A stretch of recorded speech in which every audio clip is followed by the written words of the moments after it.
This video is about failure to launch. If you as a parent are wondering about the next transition for your young kids, such as in late teens or early 20s, and are kind of struggling with really helping them launch, or just wondering or feel stuck, why are they not taking the next stage or step? Why are not launching to their own adulthood and independent living? You will be very interested in the discussion that we will have and this presentation. The most mistake that parents actually do is in the way they communicate their needs, their worries, their anxieties, their concerns, their wishes, their expectations to their children. So basically, if you can figure out how you are more or less miscommunicating all those elements and how you're actually misperceiving the replies to all those concerns from your child, then you can overcome this hurdle and help them launch easily as independent individuals into their future. What happens is that, as you can imagine, as a parent, if you have tried it already, is that you may come from this position of a good intention. That's one of the most, I would say, common positions and opinions that parents have about how they go and how they need to go about that conversation with their child, where they assert a good intention and then they roll with it. Unfortunately, what happens is that they will have a type of a communication where they become patronizing, overbearing, kind of dogmatic, instructional, even despite the best, most loving, caring stance that they have toward their children. They really are more or less imposing their own realities, their own wishes, which most of the time have to do with the entire history of a parent, and including all the mishaps, all the missed opportunities, all the dreams and unfulfilled dreams that they have had, especially anxieties and fears and traumas, onto their child, hoping, just with a wishful thinking and hoping, that their child will get it. And that is only based on more or less this assumption that, well, this is my child. I raised this child. He or she is familiar with who I am. And then there is another assumption that goes on top of it, where it's quite true, but it is such a, I would say, a very sensitive type of assumption that actually interferes instead of helping. And that would be the assumption of a parent that if my child cares, which I'm assuming they do, then they should be, paying attention, listening to what I'm saying, really getting the message. So it's this kind of a combination or dance between imposition of our own wishes and desires onto our children, expecting that if they care, so listen to the conditionality and contingency of this, proposition, if they care, then they should also kind of follow, right? Follow the advice, follow the suggestion. That would be really every parent's wish come true, right? Like this is really what they're hoping for. I'm gonna just tell my child, everything that comes from this good heart, good intention, and hopefully they're just gonna answer, oh yeah, I got it, Dad, Mom, this is wonderful. Thanks for sharing all this wisdom with me. And wow, I couldn't believe, all this treasure of information and experience and knowledge and wisdom that is hidden in all these messages and all the good intentions. And yes, I'm on it. I'm on top of it. I'm following it. I'm a go-getter. I'm going to implement it. I'm exaggerating a little bit, but honestly, that's more or less what we wish would happen, right? That our child would just get the message and then follow that. Now, all this is really designed, all this attempt of a parent is designed to do one thing, and that's reduce our own anxiety. See, that's where the problem is. The problem is that our focus as a parent, your focus, if you're a parent and engaging in this type of interaction and communication with your child, is to make yourself calm, feel better, relaxed, secure, more grounded, more hopeful, these are all great desires to have. But I hope you're getting this, as if you pay attention to this, as far as a structural and procedural strategy, it doesn't work because the focus is on you instead of on the child. The focus of the communication and the interaction and the dialogue is not built in a way that would elicit the inner world of the child, that would facilitate inner reasoning of the child. It would strengthen and empower the child to actually express themselves and kind of come to terms with all their own anxieties or their own doubts, their own inexperience, their own kind of, if you will, trauma or tumultuous inner self, the uncertainty that they are facing. Now, not every child has a extreme trauma. We can kind of agree on that. Some children do, some don't. They may have just been quite happy, growing up in very, very happy, comfortable life. But also that type of life where they are kind of sheltered and protected and so heavily supported can actually become an impediment for them that would interfere with that inner process of discovery, of kind of failing and learning from these failures. Basically, a very self-directed, self-empowered, and more intentional and joyful type of a journey that a young person can take, and during which they actually come to terms with their own strengths and weaknesses. They learn about their own limitations, as well as start relying on their own skills and talents. So how do we change that around? We change this around by changing that conversation from what typically happens and unfolds into an argument and debate. And that's why most parents basically kind of really complain that these conversations don't get anywhere. And most young kids or young men and women also complain that they are tired of these conversations. They don't want to listen to their parents anymore. So that disconnection happens, that argument and debate, it really leads to more distance and disconnection between them. So we change that by turning the whole procedure and process of communication into a dialogue with two intentions, or I would say kind of strategies. So the strategy number one is to calm our own anxieties and insecurities and put that aside, put it kind of on the back burner. If we do that, what happens is that we prepare our mind to focus on what is going on in the child, not in us. So this whole process can change from wanting to seek some kind of a concession and agreement from our children into a process of learning and discovery.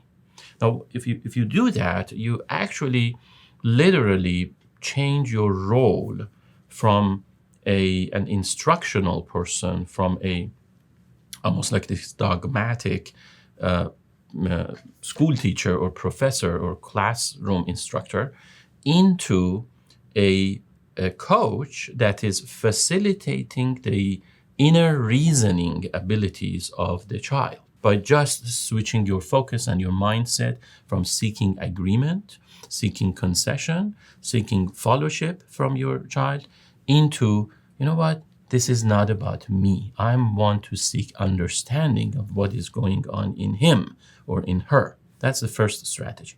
The second strategy needs to be around practicing that sense of dialogue, meaning asking Socratic questions and really using your curiosity, really becoming interested in how your child is thinking and reasoning about possibilities in life. So some of the things you could do is you would easily, kind of start with, listen, my son, my daughter, as you know, I am personally kind of worried about your future and, when you become independent and when you're on your own, etc. However, it's not about me. Let me be clear.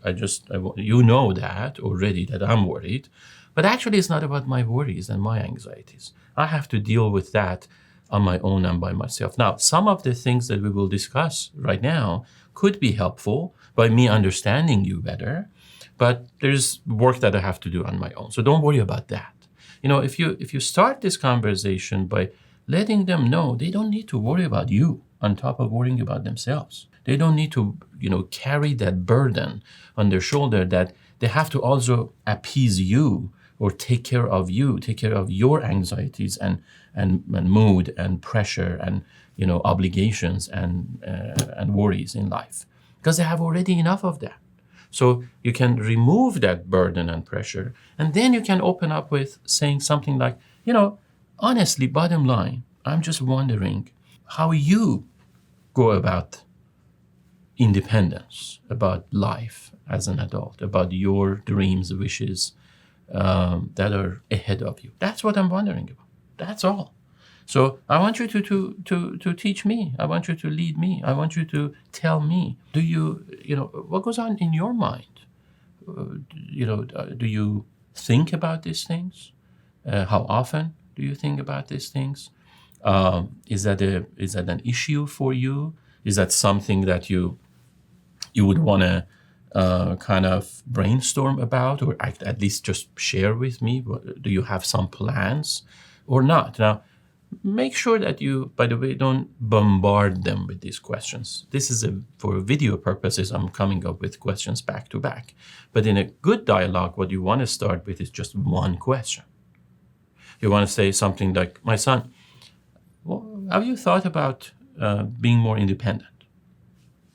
Boom. And you stop there and you start listening. It's really the only question you actually need to ask. And then hopefully you have a rapport and you have some kind of a good level of communication going on between yourselves and trust to a point where you don't get just a yes or a no answer, where it actually cultivates into a little bit of a more of a conversation where your son or daughter opens up and shares with you. Now, if you notice some anxiety, some resistance, etc., know that you have to work hard on gaining their trust and letting them know that this is not meant to criticize them, to attack them, to push them, to convince them of anything. This is literally a genuine, authentic attempt on your end that comes from curiosity. And you could reiterate that. You could say, let me just assure you that the reason I'm asking this is literally because I want to know more about you. That's about it. And I want to see how I can support you in your journey. It's not about me telling you what to do. For example, if you want your son or your daughter to become an attorney and you really love for them to, continue that career, you see potential in them, you have talents, skills, you can provide financial support for them to go to the best school, you can just kind of pave the way, and they will be, extremely successful and happy in their lives if they pursue, career in law. But that's not what they want. So what you would do is like, okay, you probably know that where I come from. That's what you would tell your son or daughter. You would say, I would love to see you become an attorney, but you don't have to. I really want to use my curiosity to understand where is your passion in life? What's your vision and mission in life? And I want to do my best in supporting you in achieving your dreams and goals. Okay? And when you do that, then be open to what they're talking about, because part of this conversation will rely heavily on your calmness and your ability to not feel attacked or criticized or doubted, because that's a lot of times a core problem and issue of parents who feel a little bit guilty about themselves, about their own parenting, a little bit unsure, uncertain whether or not they have been the best parent. They have fulfilled that role. So as your child is expressing some of their inner world, and they may say, yeah, thank you, dad, mom, whatever, you have been there with me all along, and you have provided all kinds of, but to be honest with you, you have sheltered us too much. Like that has paralyzed me from even thinking for myself. Now, if you take that as a criticism and an attack on your parenting because you're uncertain inside, think about it. You're just turning that conversation around and making it about yourself. So be careful of that. Be mindful. Calm yourself down. Refocus on the inner world of the child. Just gonna tell yourself, okay, it's not about me. This is about what they are going through. They are painting a picture of their own perspective of, being raised in our family. So it may be right, it may be wrong, it may be good, it may be bad, doesn't matter. What it is my curiosity allowing me to understand them in their perspective and in their journey. Because then, if you do that, if you can remain calm and you can basically more or less validate this perception and these reflections and say, okay, I understand. So you feel, and you could use a lot of restatements, paraphrasing, etc., kind of summarizing of what your child is talking about, and say, okay, so you've felt kind of stifled growing up, almost like you've been handcuffed. You haven't had the opportunity of freedom to just be yourself or do things on your own. Is that what you're talking about, right? And then through that validating conversation and by separating your own needs from that of your child, you can help them start using this, machine up there, this intelligence that more or less has not been used perhaps in this context of launching their career. So you would help them reason better about these struggles that are kind of surrounding them, that are imprisoning them. And then you can go take this conversation and dialogue to even a deeper level about all kinds of unfinished business, anxieties, depression, or fears or panic, or any other type of debilitating experiences, memories that they have as it relates to them being able to launch their career. So the more you do this dialogue, the better they become in their reasoning and kind of finding what's right, what's wrong, what's good, what's bad, what are my strengths, skills. And as a result of this process, you have strengthened trust and reliance and connection and the bond between yourself and your child. Now, this journey is not going to be easy. Probably most of the time you have to go at it a few times. It's going to be a little bit glitchy. You have to fall it a few times and get back on track and try it again. But the idea is establish trust, use curiosity, help them reason better, strengthen the bond, and over time, you see the entire thing unfold right in front of your eyes, where your child becomes an adult and confident in moving forward and launching their independence. If you need more help and suggestions or recommendations, feel free to call me or contact me on my website. That's drahsan.com or getdrg.com, and I would be glad to help you out with more solutions. Thank you for watching.